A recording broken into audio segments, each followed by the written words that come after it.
Thank you, everyone. My name is Sean Kuhn. I'm really excited to be here today. I'm going to leave my camera on just for a couple minutes while we do some intro, or I do some intro, and then I will be shutting it off so that we can do the presentation, and I'll come back on video after we're done. So I just want to take the time, first of all, to say thank you for joining us. This is a really exciting presentation that I'm giving, and I really get excited about doing stuff like this and spreading the word about this specific population. So let's get started. I first want to give some background to myself. So like I said, my name is Sean Kuhn. I am a licensed professional counselor here in Arizona. I have a bachelor's degree in psychology from the University of Arizona here in town. I also have a master's degree from Northern Arizona University here in Arizona. I've been practicing as a licensed professional counselor for just over a few months. I actually just got it, but I've been a licensed counselor for quite a while, and I have over 15 years of experience in the field in general and behavioral health, with about 10 of it being in criminal justice and this field specifically, both as a certified probation officer here in Arizona and also obviously as a treatment provider to various populations. So I want to get going and say why we're here today, kind of do a brief overview. Individuals in the criminal justice system are very, very much the same as working with general addiction populations, but they also carry a specific set of challenges. And when we engage them in treatment, we have to take into account some of these challenges because it does create barriers. It creates things that maybe we take for granted that maybe we haven't had experience with in our past. Maybe, you know, based on our upbringing or our past life experience, we haven't had to worry about some of these things in the past. But we do need to obviously be very careful at how we address these things, making sure that we take into account that there's some things that I listed on here, such as physical mental health addiction, mood disturbances. I mean, those are things we see in addiction a lot, but we also have to take into account the legal requirements, the family dynamic issues of people who have been away from family for a very long time, and many, many other things that we're going to be discussing throughout this presentation. But we have to find ways to get this person to move in a positive direction of change. We have to figure out how we can accommodate these things and also recognize that these are unique challenges that are not complete roadblocks that should stop a person's progress forward. And so often, you know, we hear the term that, you know, criminal thinking and lost cause. These are the terms that I hear from people who are going through treatment or, you know, in the community, and we really have to help to change some of that. So I'm going to turn off my camera here, and as we get into the meat of this, and then I will be turning it back on here in just a minute. Okay, so let's get started. The what, right? What are we going to be doing? We're going to be defining some of these challenges. We're going to look at treatment options. We're going to be doing a lot of different things related to how we can work together with not only the client, but also the legal system that they're involved in. One of the things that we have to keep in mind is that the legal system has their own set of priorities. While we all want to get people to a certain point, we do it in different ways. This will come up later. We need to make sure that we're communicating. We're going to learn how to overcome these challenges with each other. We're also going to look at treatment options for this population because it's really important to look at how we can come at it from multiple different angles now that we know more about addiction and how it affects the community, the family, the person, everything. So, takeaway goals. These are just some things we're going to take away. These are what I think you saw in the objectives. We're going to be able to list some accommodations, look at treatment modalities specifically, be able to go through them and say, hey, you know, these are things that work really well. Not everything is going to work for every person, but it's still it's important to have these on deck so that we can shift and maybe also open people up to things that they may not have experienced before, that they may not have any idea could have worked the way it did. So it's really important to that too. Explain why the justice system need to work together with treatment providers and vice versa. Things that sometimes we're at odds with each other because we do go about things differently, hopefully with the same goal in mind. And then also how we can serve an underserved population. There's, you know, many statistics which we'll open up with, which, you know, it's kind of general for presentations, but we will open up with some statistics about how just, you know, prevalent this is within the criminal justice system and substance abuse in general. It is an epidemic. All right, so stats. I know we're all excited about stats. This is always where we start these presentations. I'll try to go through these, and some of these you probably already know, but I want to remind us as we move through this to know that this is how important working with this population is. So we have, according to the National Association for Drug Court Professionals, we have these statistics of substance abuse disorder within, Americans, about 20.2 million, 1 in 10. We have mental health disorders that we deal with in this population.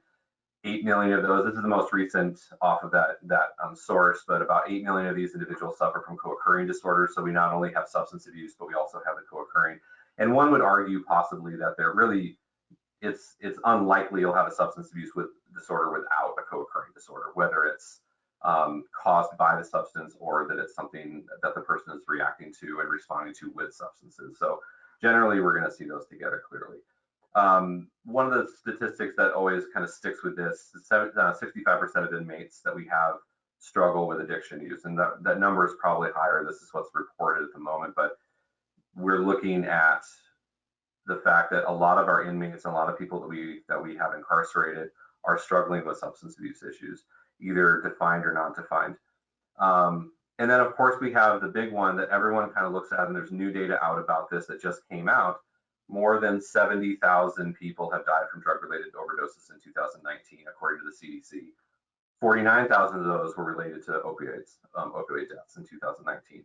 There was a recent article that just came out from the CDC, actually just, it looks like actually just last week, the 14th, where it's the preliminary numbers, the provisional data is showing that actually more than 93,000 people have died of drug overdoses in 2020. This is a 30% increase from the previous year, which is the highest increase we've seen in quite a long time. So these numbers are rising. Even more reason for us to really look at not only substance abuse as a whole, but also a population of substance abuse users who are involved in the criminal justice system and tend to be more underserved than other individuals who maybe can afford private treatment or have supportive, nurturing homes and families that maybe are supporting them in that. All right, a little bit more. We got to do the last bit of these. 2017 to 19, about 3.5 people aged 12 and older had a substance abuse disorder, according to the same SAMHSA data. Now I'm using region 9 from SAMHSA, which is California, Arizona, and Nevada, just as a marker, since this isn't my home area. But this is all across the board. If you go through all 10 regions within the SAMHSA website, these numbers don't deviate very much, depending on how many people in the population. This is something that is striking every time I see it. There's these other facts down here with adolescents. As a probation officer, I worked as a probation officer about 2 years as an investigations officer. And one of the things that I had to do was create sentencing reports for superior court judges and go through history, go through that. A lot of the interviews that I did, the primary reports that I wrote were substance related, possession felonies, DUIs, anything drug related, anything possession related, trafficking related. And I cannot tell you how staggering it was every time one individual specifically, this individual started abusing, and he identified abusing opiates at the age of 9. It's just mind blowing. It's not something that new that you hear, but it is very mind blowing at how young our population is and how they're using these substances. The next, I'll just go over the next one real quick, but 2017, of more than 18 million people who needed but did not receive treatment for substance use, only 1 million felt they needed it. So 18 million who needed it, and we needed to get them into treatment, only 1 million actually saw that, hey, I have a problem, or I really want to change my way. That's a huge number that we have to try to overcome. So something to keep in mind as we go through this too. Another thing we have to try to accommodate is people, just the unknowing factor of the abuse and the addiction in their life. Okay, so let's get back to what are we doing here. Let's pull this apart and see what we're going to do. So the criminal justice clients that we have, they present very unique challenges. They have things that are going on in their life that many people don't understand or that are very, very unique to them. Now let's make sure that we remember accommodating in the cases that we're talking about here does not mean that we're just letting things go, saying, oh, it's okay, well, we'll just let that one go. It's understanding the special need that is present and how it plays a role in the person's recovery journey. So again, in the next couple slides, we'll get into the specifics, but jobs and family and like all those things, how can we make sure we accommodate those special needs into the treatment write-ups and the treatment plans that we do? understanding that they still have to be dealt with, but maybe we're going to deal with it differently than someone who has a supportive family, or someone who's a family that's standing behind them, or doesn't have a probation officer that's asking them to do a lot of other things that they, are being required to do. We need to learn how to be aware of these challenges, and they can become major roadblocks. One of the things that happens is if it's not addressed, we start to see these victim behaviors start to develop. When someone comes out and we're asking them to do boom, boom, boom, boom, boom, let's do all this, and they get overwhelmed, we start to see this externalization of what's going on, and saying, well, they don't understand, so they're telling me to do things, and they're not allowing me to live my life, or they're not doing this. One of the examples I give, and this seems like kind of a funny example, but I'll give it anyway. And this is a conversation I've had with many people, and one person in particular. I've not worked in 10 years because I was selling drugs. Now the judge wants me just to, quote, get a job. Nobody's going to hire me with my background, so I'm not even going to try. I already have 3 felonies. No one's going to bring me on. They haven't held a job. They haven't gone to an interview. They haven't gone to do these things for the most part, or in some cases. So they don't even have those skills, right? And we're telling them right now, go do this. And plus, they were being very well paid in their previous profession, which may have been dealing.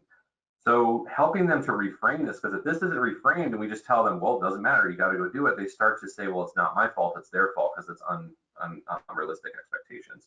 So reframing this, right? Motivational interviewing at its core sounds like while you were dealing, you picked up a lot of really good skills in communication and problem solving. I wonder if you could apply these skills to advocate for yourself and find a solution. I had a person in my recovery court program in Flagstaff, Arizona, that was this case. He was dealing for years. That's all he knew. He actually ended up getting hired at a sanitation company, or a small public or privately owned sanitation company in Flagstaff, and ended up turning their business around because he could see where they were losing money and where they weren't marketing correctly. He used his marketing skills to run that company and increase their profit, I think, by like 75 or 80% when he finally graduated the program. It's an amazing story. So anyway, helping them reframe that to say, you have these skills, let's make sure you use them appropriately. All right. So challenges and barriers and roadblocks. This is where we really get into the things that we have to really watch out for, that we have to really key in on, so that we can accommodate any of these things. Some of these are really basic, so we'll kind of go through them a little bit quicker, and then I'll touch on some of the other ones a little bit more. First and foremost, stages of change, right? How do we move a person from contemplative, even pre-contemplative, or rein in some of the people who come into treatment saying, I got this, I've already done this, all I have to do is not use. This whole maintenance kind of mentality where you just got clean and now you're all of a sudden totally fine and the addiction isn't part of your life anymore. Reining people into this idea of, let's keep you in this contemplative preparation action stage so that we keep you motivated to keep going.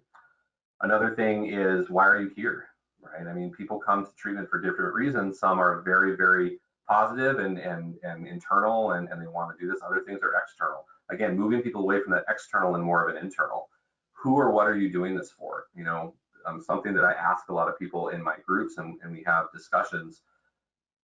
I love it when people say, I'm doing this for my kids because I want a better future. I want to be there for them. I'm doing this for my wife because she, I put her through hell and I need to make sure I'm there for her. But the one thing that we always come back to is, that's all wonderful. I'm glad that you want to be that dad, that husband, that son, whoever. But what happens if your wife goes through with the fact of, like, I'm leaving you and there's nothing you can do? If you're doing it solely for her, now who are you doing it for? So trying to shift that focus back into, I know there's been a lot of things in your life that you've done, but let's shift it back into an internal focus, because if you are not here physically and this kills you in the end, then you can't do it for anyone else. So let's try to get you into focus on that. Court directives, hey, I signed into recovery court or drug court because I got out of jail. Okay, cool. That's a reason why you did it. But is it only because the court's telling you to do it? Because if that's the case, then when are you going to go through that revolving door again? Again, bringing it internal. I don't want to be involved in the criminal justice system anymore. So how can I do that? So making sure that we have them identify the whys of why they're doing this. Apathy is something we have to look at. Don't discount it. This could be ambivalence and hiding.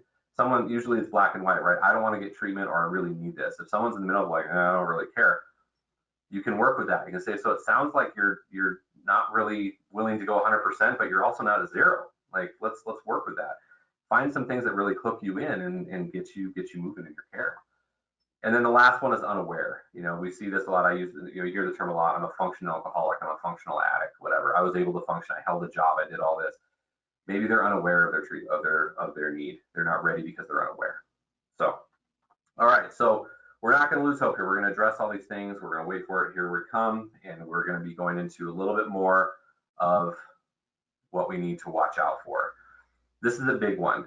Checking our own expectations. I'm going to spend a little bit of time on this, and then we'll go through the other ones a little bit quicker, but I want to make sure we address this. This is where the accommodations really need to begin, okay? And again, by accommodations, I mean our understanding. We're asking people who come out of the criminal justice system or come out of courts onto probation or into recovery court or any kind of treatment court to do some things. And here's 5 of them in particular. There's other things, that it depends on the court or the program. First of all, we're saying abstain from the one comfort that you've had for trauma or pain your entire life, and do it immediately. All right. We're not wanting you to you may have detoxed in jail, but when you get out and you have some freedom and you can go to Circle K, get some soda, go to treatment, whatever, and you walk by your dealer's house, you better not go in. We have to understand that this is going to be a huge difficulty because this is the comfort that you've had. I think sometimes about, I have a young son and he carries a teddy bear everywhere. That's his comfort. If I were to tell him, all right, I don't want you to have a teddy bear anymore, you did something wrong, and I ripped that teddy bear away from him, he's going to have an emotional reaction to that because that is his safety blanket.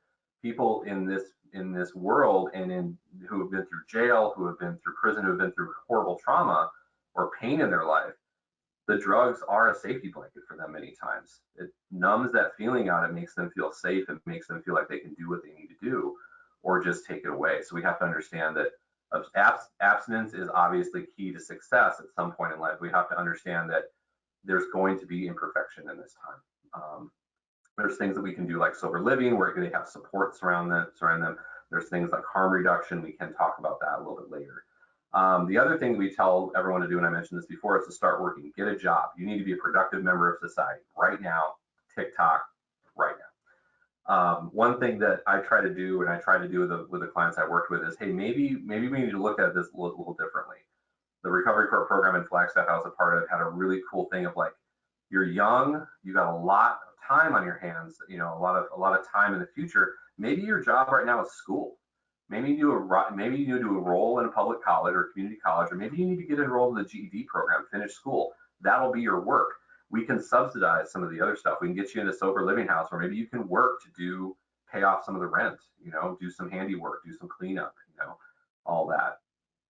So another one we'll come back to. The other thing we're asking people to do immediately when they get out of jail and they get on probation, cut off all ties with the previous, quote, support system without hesitation, all right? People will identify their friends and say, but this is a person who's been supportive of me. Well, right, but this person is also the person who is providing you with the drugs, right? So we have to help them understand that, hey, look, man, we're trying to create a positive environment for you. Maybe this person isn't the most supportive for you to hang out with. It's still going to be rough, but finding a new system of friends, creating a community. We're asking them to ignore family issues in some instance. They've been in jail for a while. They've been in prison for a while. They get out. All they want to do is see their kid. They want to see their wife. They want to see their girlfriend, parents, whatever.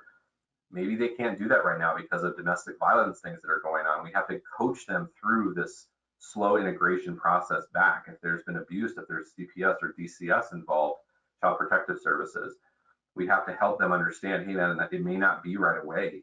We may have to slowly build up to that if there's problems there. And then the last one, stop thinking like a criminal, even though this is how you've survived on the streets for years or in this system. Criminal thinking is not necessarily meaning that there's something wrong. It just means that this is the way that they've been able to, survive, hustling on the streets, being able to protect themselves.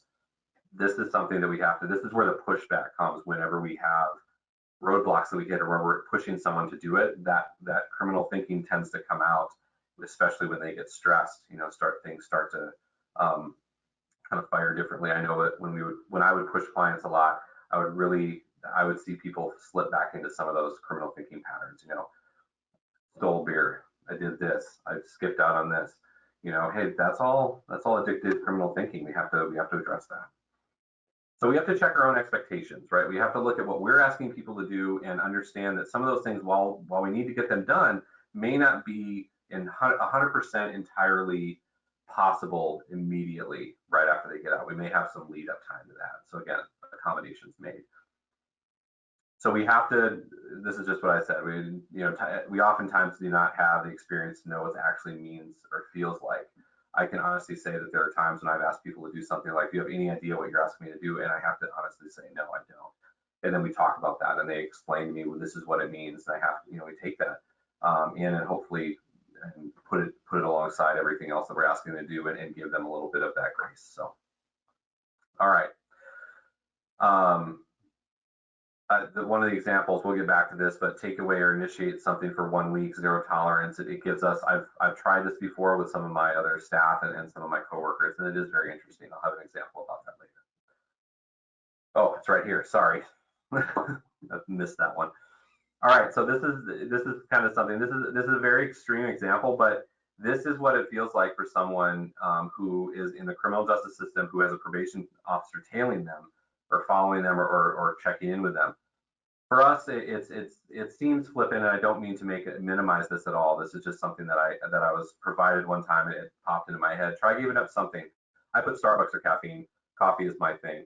But if you give something out, fill in the blank for 1 week. Now, if you cave on that and you get Starbucks, or I'm going to use myself, or I consume caffeine. Now, if I'm driving to work and I stop and I grab a Starbucks, I'm like, oh crap, I got Starbucks. I shouldn't be doing that. Now I have to drive myself back home. I have not go to work, lock myself in my room, and I can't take any calls from anyone, because that's what it's like to get arrested. If they see you walking down the street with a 40 and your probation officer stops you, they're not going to say, hey, why don't you go ahead and make some calls before I hook you up?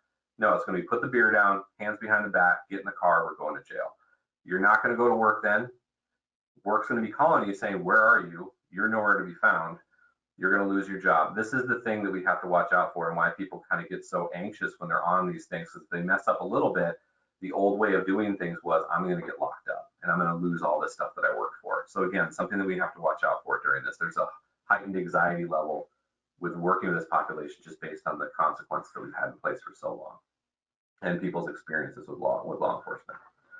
All right, the drugs themselves, right? These are things I'm going to go through a little bit quicker. Anyone that has experience with drug culture, addiction culture, knows that physically and mentally, emotionally, neurologically, if somebody really begins to abuse substances at a young age, that slows or halts that maturity and emotional intelligence development of that person moving forward. So really, when you have a 40-year-old who's dealing with a stressor, they're maybe dealing with like a 17-year-old, because that's when the drug abuse really started. That's when it really, really happened. These are just numbers I'm pulling out. But we have to recognize that just because someone's chronologically X number of years, it may not be that they're emotionally X number of years. So we have to recognize that we may be dealing with teenagers when we're working with people, and they're having to work through stressors and boundaries and all that. And then lastly, what came first? We also have to dig through, was the mental illness, and when we're talking about co-occurring, was the mental illness there first, and is that what the drugs are trying to cover,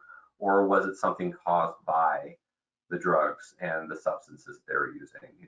Substance abuse can cause many different things. It changes the chemistry of the brain. It changes so much in the body, and if it's chronic throughout many years, that those changes can become pretty permanent for the person. Okay, and last but not least, we're going to talk about the courts and treatment system. This is kind of based on an older system. This is the last challenge, then we'll move into some of the things. How are we going to deal with this? Okay, so historically, treatment providers, therapists, agencies, all those different things have a goal in mind when they're working with people with addiction and criminal justice populations, and the courts have that. So we'll start with the treatment objectives, right? Generally, the treatment objectives that we're looking for are, we want to rehabilitate, we want to support, we want to help develop people, we want to validate people, and most importantly, we want to allow for that imperfection. We're not telling people, well, just go out and use and just tell me when you're done. We want to challenge them to make those changes in their life, maybe through harm reduction, maybe through other options, but we want to make sure that we're validating, we're developing that person. That's the treatment goal. That's what we want to do. We want to see people grow from. The court side, and I'm looking at things that are not necessarily treatment court oriented. We'll get into that in just a little bit, how it's a little bit different. But generally, when people enter the court system or probation, they're looking for things that are kind of the same, but take a very different look. Restoration and rehabilitation are kind of the same. It goes at it through a different thing. We want to rehabilitate, restore, but courts are looking for restoration to victims, to the state, to property, to, whatever it may be. Courts want to dictate, this is the rule.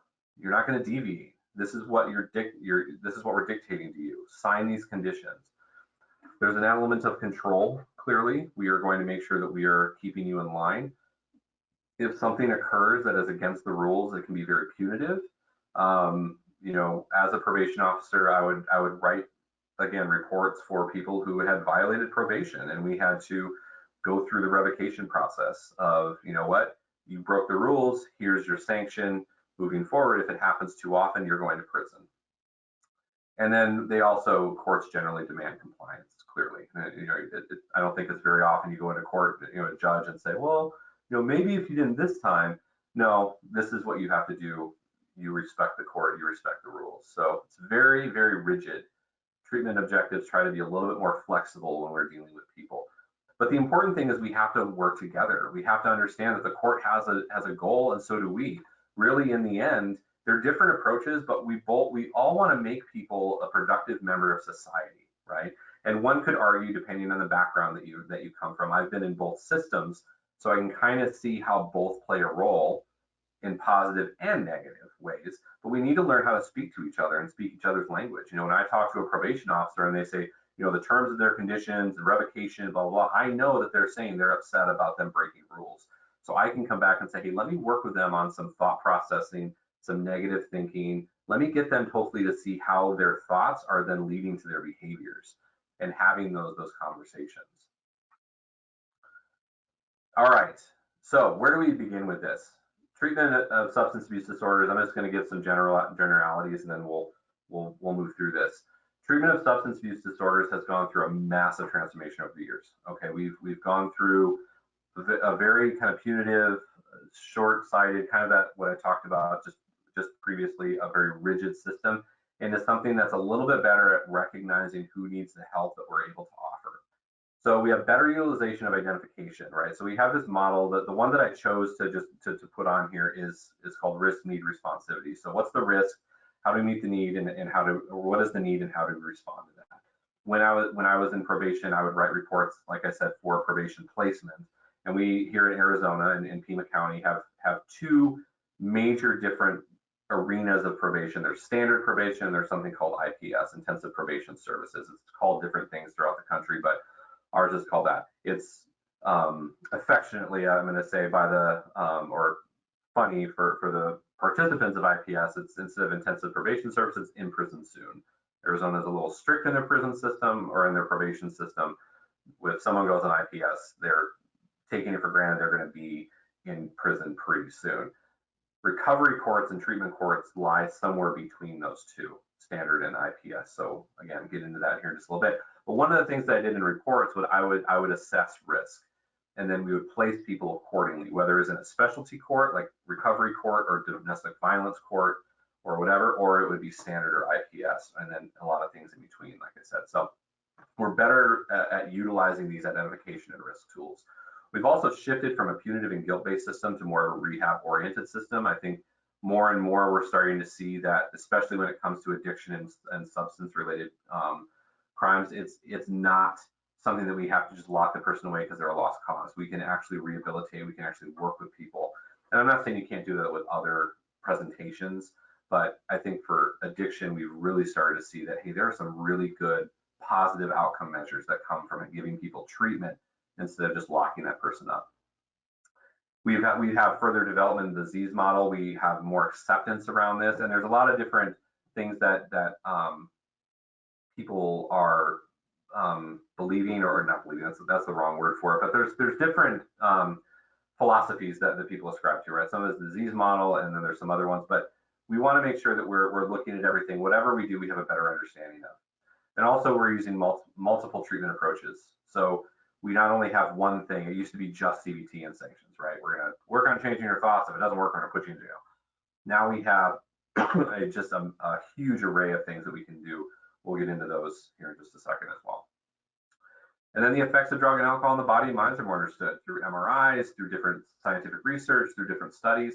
We can understand just some of the things I put on here. There's many, many more than this. Neuroadaptation, we know more and more about how drugs affect the brain, the chemical responses in the brain, how neuroadaptation is all about tolerance for the most part. You know, how does somebody's brain adapt to the substances in the system for so long at higher and higher levels because the brain needs more and more and more. So bringing that back into a quote normal range, and how maybe we can't bring it back to that normal range. And we understand now that there are damage and there's permanent damage neurologically to that, not just physically like we saw before, like alcoholism and liver disease and all that. So the effects on tissue and vital organs, just what I said. We understand how drugs affect the body more and more. And one thing I put on here, and we're going to get into it here, is nutrition and how specific drugs affect the system. A substance like heroin affects the body, obviously overall, in a much different way when we talk about nutrition than, let's say, alcohol. Different vitamins and minerals are leached out of the body. It depletes different things in the body. It attacks different things in the body. It's still body-wide, but understanding that can bring a lot of how can we help someone rehabilitate from these things, knowing that they have nutrition deficiencies. Even they may not feel well because they're not eating well, or their body is just lacking certain things. I don't know very many people that I worked with in the addiction world who, you know, go and buy some meth from their dealer, and then, hey, I need to get some food, and then go to Whole Foods and go buy some organic veggies. Right? It's usually that and Taco Bell, like that's, or nothing. They don't eat anything. Right? So we have to recognize that nutrition is also a big thing, and people continue to feel ill because they're malnourished in a lot of ways. Okay, and more importantly, we have recovery courts. So this is where we're gonna set off on this journey of what can we do, and we will get through this, and I'll have some examples as well. So recovery courts, formerly known as drug court, there's over 3,000, and this number is a little bit old. I apologize, but I'm sure it's over even 4,000 maybe. But 3,000 treatment courts are now operating around the country. Treatment courts are things like, you know, recovery court, which is drug court, DV court, family drug court, juvenile drug court, DUI courts, all those different things. Counties are setting up specialty courts to target the specific needs of people as we go. The first recovery court or drug court in that day began in Miami-Dade County in Florida, 1989, by Judge Stanley Goldstein. He was the first one to say, you know what, I'm not going to lock this person up. I'm going to get a counselor in here, and I'm going to see if we can work this out, because I'm tired of locking this person up. He was one of the first judges to allow treatment providers to come into the court and sit there, and during sentencing, you know, hey, you see that person over there? I need you to go talk to them when you leave. I'm not putting you in jail, but you got to go talk to them. Trying to integrate these two worlds together, which hadn't been done before. So generally, there's a team when it comes to recovery court, and this is part of the community that approach that we have of creating a recovery community that benefits and supports individuals, because that's what we need, because their old community has been very, very negative and unhealthy. So generally the team that is meeting every week to discuss cases is obviously a judge, the presiding judge for that court. There's a therapist or a treatment provider. There's a probation officer that's assigned to that probation case or that caseload. The defense attorney is always there, and, you know, representing the interests of the client and their legal needs. And then a treatment coordinator. That's usually through the court. They handle the drug testing, they handle contracts with treatment providers, they handle all that kind of stuff. The one that I didn't list on here, because generally they're not included, we did include this person in the Flagstaff recovery court program that I was in. It was the prosecuting attorney. And it's really cool to see the prosecuting attorney there and have them be a part of that process, because that's who is prosecuting. They're there for the state. The state is present at these things. Sometimes, most of the time, they choose not to be there, but other times it's really cool to see, you know, the state saying, let's give this guy another chance. Let's keep him out. Hey, have some more treatment sessions. But if he does it again, we're going to recommend that he be put in jail. So it's really cool to see that dynamic. And then, like I said before, it creates this community. So recovery court programs are really, really successful in helping people get through these issues that they're having. So what else can we do aside from that, or in conjunction with that? Because while people are going through this community, usually recovery court programs run 1 year, and then they can be extended based on how the person is doing.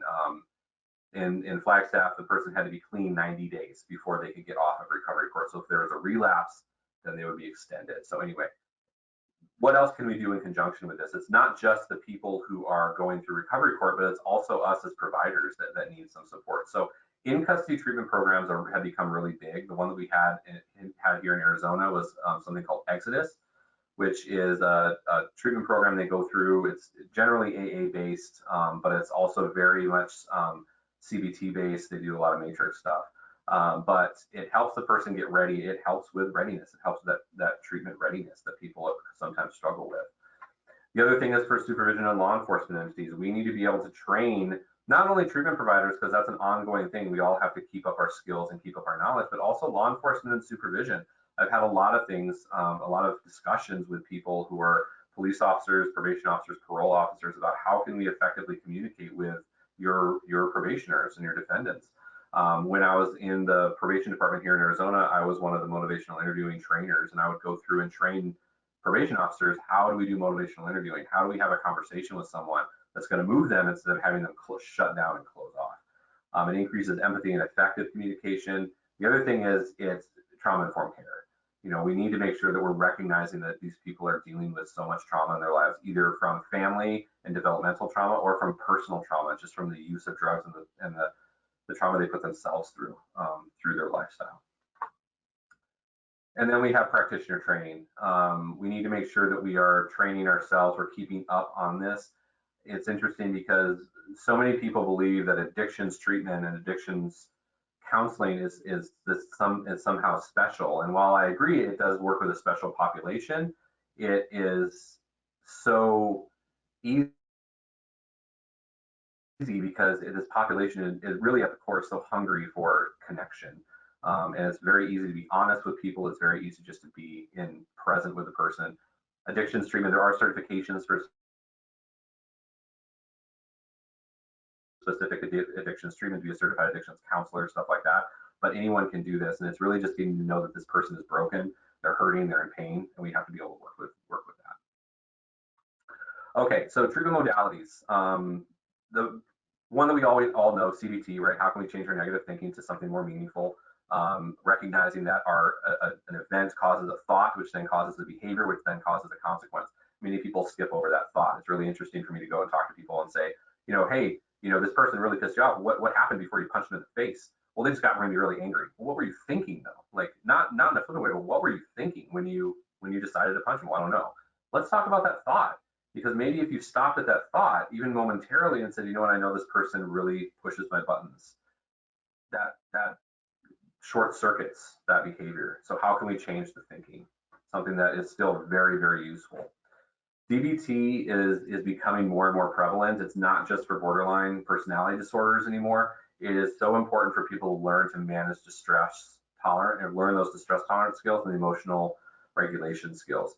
They are in distress so much when they're going through this process. How can we get them to recognize that and use some of those DBT skills to bring themselves back into their window of tolerance, so they don't go out and have a risk of relapse or criminal behavior or criminal thinking. Motivational interviewing, again, moving someone towards that change, moving someone towards that idea of I can do this, I deserve this, I want to do this for me. It's cliche, motivational interviewing, right? So what I hear you saying is fill in the blank. My favorite question to people is always, one, I'm confused. I always, you know, when people are telling me things, I'm like, I'm confused. Tell me exactly why this is happening. Tell me exactly why this seemed like a really good idea. But also, how is that working for you? You know, it allows that person so often who has not been given an opportunity to share their own view as to how it's working, because they've been dictated by judges, by probation officers, by law enforcement, by all these people to say, do this, this, this, this. And they never ask, well, how do you feel about that? If I ask you to do this, how do you feel about it? You still have to do it, but I want to know your feelings. It validates those feelings for that person. So allowing them to say, how is it working for you, is really important, because it allows them to own that piece of their care. And then remember the stages of change. This is how we move people from pre-contemplative to contemplative, hopefully into preparation and into action. All right. Another one that I just want to spend a little bit of time on is moral recognition therapy. I'm sure many of you have heard of this, MRT. It's a workbook-based, primarily pure that it was developed in prisons and validated to the teeth with data. Moral recognition therapy I've seen work in amazing ways. It can be very direct. It can be very blunt. Some people believe it can border on um, insensitive and demeaning sometimes. I guess it depends on who you're working with and kind of how you take the context of what's going on. But it's honest. It makes the person really think about this. The cool thing about MRT is it's peer-led, primarily peer-led. Facilitators are there really to guide. You have to be MRT certified. I went through a certification a while ago, and I've run groups in the past. And you're really there just more to moderate. It's kind of, like an AA thing. There's somebody who kind of takes the lead, and then they have people that share. When you work through MRT, it's meant to enhance moral reasoning and decision making by having people identify their moral codes and moral windows, and then how do these behaviors fit into that? There's steps that you work through and the cool thing is, in order for someone to progress from one step to the next, they actually have to present that to their group. Their group has to tell them, yes, you put enough work into this. Yes, we see the honesty in this. If the group, pardon the phrase, but you can't bullshit a bullshitter, right? And a lot of people who are participating in these groups can smell when somebody is not taking this seriously. I've seen it happen time and time again in MRT. The person will leave after a presentation, they'll come back and they will get confronted right away, in a good way, in a therapeutic way, by people saying, hey, we don't think you really put a lot of thought into this. I think there's more that you could do. It seems really surface level. And you really, having really solid MRT participants in that group one, makes the therapist job very easy because you just sit back and let them do this. But it also allows the person to hear from their peers. There's no better person to hear than the person that maybe have been your cellmate for years, and they say, that's not right. I know that you're not telling the truth. So it gets people into a place of honesty in a good way, that can really put them in a really good place for moving forward. All right, a little bit more. ACT, so acceptance and commitment therapy, right? So we're talking about forgiveness. We're talking about acceptance of things that maybe they're not able to change. One of the things that this really comes up with is with family dynamics. My wife is not willing to talk to me anymore because this is my third stint in prison, my third felony. She told me she'd leave me. I'm trying to get a hold of her and she won't call me back. Bro, you're going to have to probably accept the fact that this relationship is not going to go any further, right? And acceptance is not saying that it's okay, that there's nothing wrong. It just means that it is what it is, and I have to learn how to do this. The other thing is forgiveness, right? Is part of this idea is, I can tell someone all day, I forgive you, I forgive you, I forgive you. But until I forgive myself, I'm still going to have those nagging feelings of, I'm not good enough, I can't do this, I'm not able to continue. So working with this population, because they've done a lot of stuff most of the time, there is a lot of personal action, either when they're high, when they're drunk, criminal behavior, draining bank accounts because of court cases, all that. There's a lot of guilt. There's a lot of shame. Helping them get to the core of that is really important. Even more so than some people who may just be dealing with, I got popped for some weed, and I'm not trying to minimize anything, but this population has a long history, especially if they've been involved in the criminal justice system or criminal thinking for a long time. They have a lot that they have to kind of overcome personally before they can start having these healthy relationships. All right, art therapy. I am not an artistic person. And now, if I have any art therapists out there who are on this call, they'll probably say, I hear them saying right now, well, you don't have to be, right? Art therapy can be a great and beautiful outlet for people who are not able to express themselves. Remember, we're working with people who are incarcerated, who have lived their lives saying, I ain't talking because if I talk, I ain't gonna snitch, I ain't gonna do this. We're working with people who do not have the outlet of communication like we may want them to in the moment. How many people I've worked with who have said, I'm not talking, you can't make me, because if I say something, you're gonna go back to my PO, or they're just paranoid, they just don't know the words to say because they've been sitting in a cell. They've been, living the streets. They don't have effective communication with people. Art therapy can be a wonderful way to get them out of that and express themselves and what goals they have and strengths they have. One quick thing I'll say about this is, we incorporated this, that we were very, very lucky in Flagstaff at the hospital I worked at to have a registered art therapist on staff. And she did help develop a program for us for our recovery court population. And we called it not art therapy, we called it art and recovery.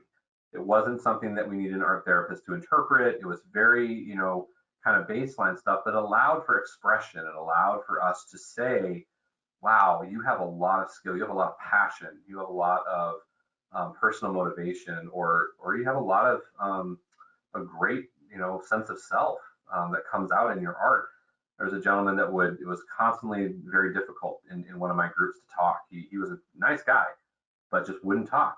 I gave him a paper, a big poster board one time, and we were doing an art and recovery session. He drew this amazing story of his life within the drug culture. And it was beautiful. It was detailed. He was a tattoo artist also. It was amazing. I'm going to share one picture here. This is also something we did with masks. This was done by one of my Native American clients who had been to prison many, many times. He was older. He'd been drinking basically his entire life. This mask and the cord that he wove, he actually braided this arrowhead cord and painted the mask. He said this is his power. This is in his culture that the feather represents, the power that he has inside. The colors represent this emerging of this light out of this darkness, but also respecting his Native American roots. And this arrowhead that he had woven, and he actually sells these around town, but that this was his way of showing that he is committed, that he has the power to do this, that he has the focus to do it, and it was just amazing. So I wanted to share that with you. This is the person that had a really hard time communicating another person within groups, and this is how he expressed himself. Peer support, again, creating that peer support system. When in these recovery court programs, we oftentimes have requirements that people attend AA, NA, CMA, CODA, Smart Recovery, Refuge Recovery, something peer-led in the community so they get connected to that community. They may not continue afterwards, it may not be their thing, but while they're there, they create that. And it's really cool to see people when they're leaving groups or when they're leaving court saying, hey man, you're gonna hit that meeting? It's right down the street. Let's go hit that meeting before we go to work. They create those things. And even though they may not like it, they go with their friends, they go with their buddies. They go because they know they're gonna be supported and they're safe. And then we have MAT services. Suboxone treatment, methadone treatment, naltrexone, Vivitrol. There's all these different things that we can offer to people. We're not going to go too much into this. There's obviously debates around if this is really necessary. Some people are really on board with MAT services. Other people, from the frame of mind is like, if you really want to get clean, why are you using something like Suboxone? That's not a conversation for here, but we'll get into that. Or we can just notice or just recognize that that's another piece that we can offer. And then there's some great ancillary services, mindfulness. Teaching people who maybe have never been mindful in the past to be mindful in your moment. Grounding, how can we bring you back into that window of tolerance? Nutrition and wellness. Alcohol destroys the body's ability to break down and absorb certain nutrients. I'm just using alcohol as an example, but how do we get that body back into function? When people are using various drugs, including alcohol, they become deficient in vitamins like A, B, C, D, E, K, choose one of them, magnesium, iron, all these things, knowing that when someone stops using that, those may not come back right away.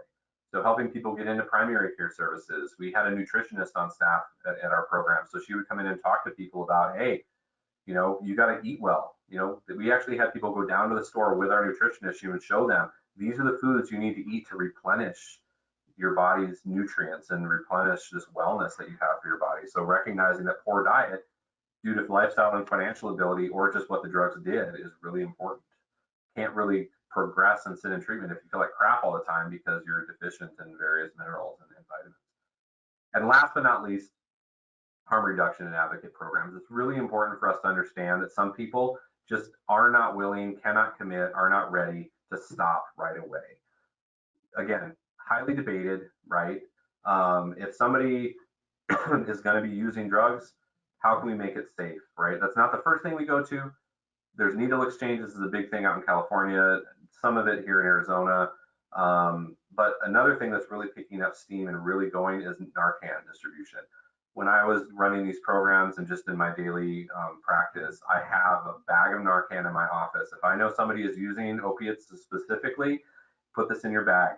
You need to carry this with you. Either you can use it to save a life for one of your friends, or you can use it to save your own life if somebody else comes across you.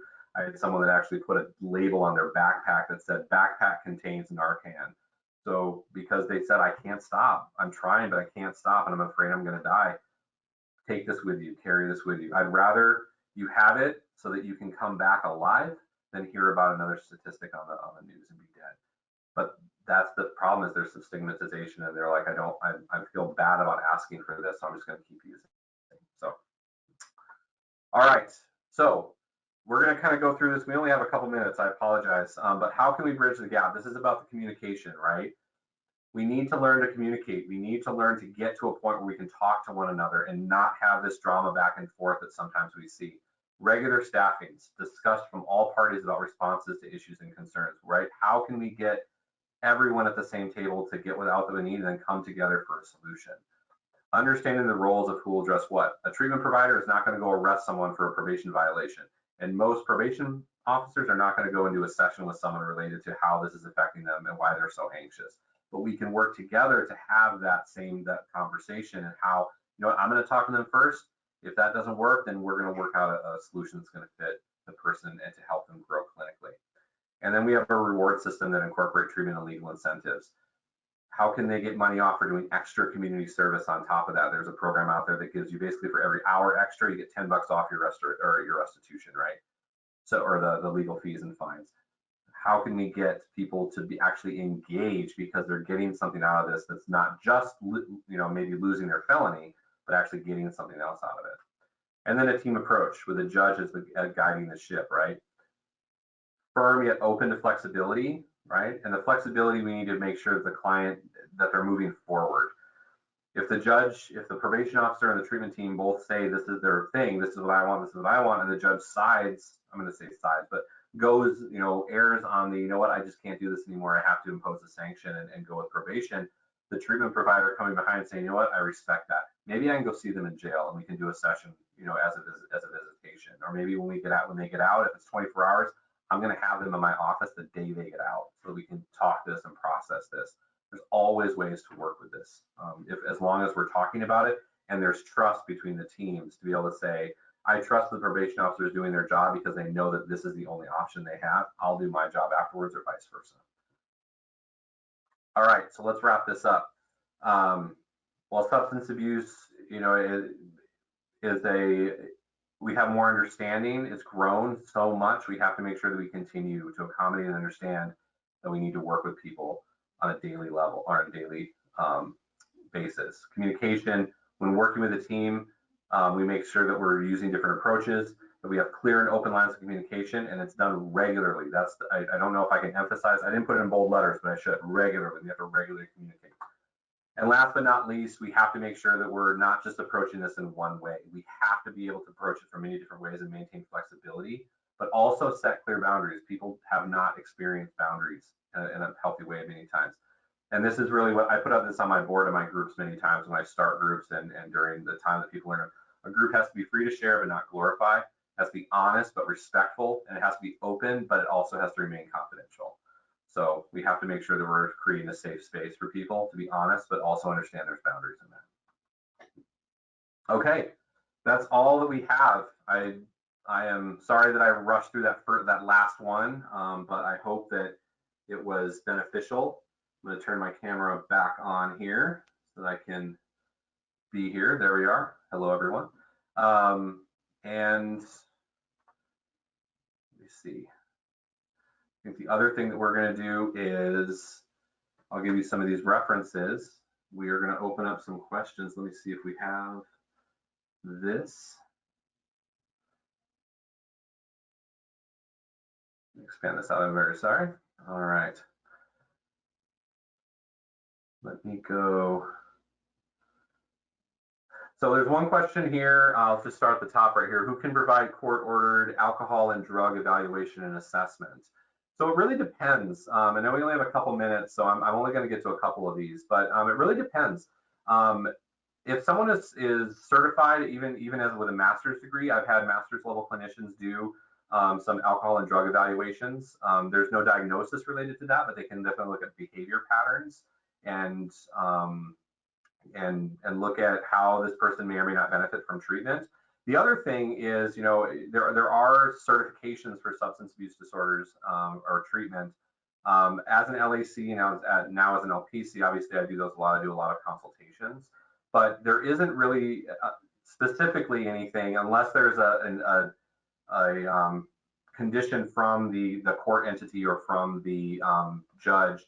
Generally, judges want to see licensed professionals doing these, but if it's just in an agency, then that can be done by pretty much anyone who has experience in the field. Let's see. Let me go down because we have this. I'm gonna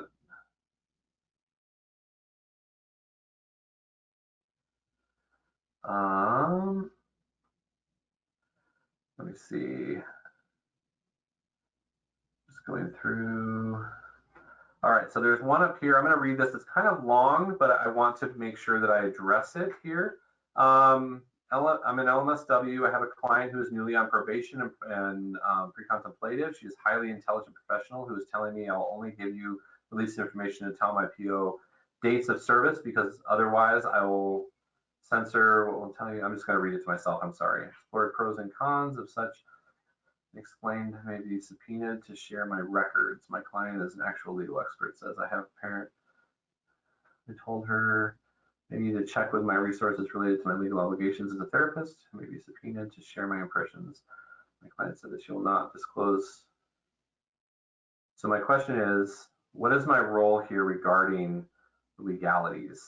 So I guess what the question I would provide, and I don't know if this can be answered on here, is that if they're part of a recovery court or a treatment program, the judge should be having that communication with you or your agency as the treatment provider about, hey, we need to get more information about this. If the person is just on probation and just going through that system, remember that legal subpoenas, you can still, the treatment notes, your actual progress notes are still privileged information. So that's protected. As far as the legalities surrounding this, I think what you're doing is amazing, and being able to share with the person, hey, these are the things that we have to acknowledge, is that if we do this, I may have to be going to court, so let's be very mindful of what we're talking about. But the other thing is, hey, why don't you let me call your probation officer? Why don't you let me talk to them? I'm not going to tell them what we're talking about in treatment. I've done this many, many times where if there's question, I just want to make sure that they understand that we're working and that you're really dedicated and motivated for this treatment and that you're doing what you need to do. As far as legalities go, I think I'd have to refer you back to your agency or your own legal requirements. I don't know where you're located. I apologize, but there are different statutes, different places where maybe you'd have to present, or maybe the judge would want you to do that. But I think it's really important to share with the person the benefits and the pros of you being able to contact, especially their PO, because their PO kind of holds those keys. So I hope that answers your question. I don't know if it did or not. And I think that's it. I think that's all the questions I see.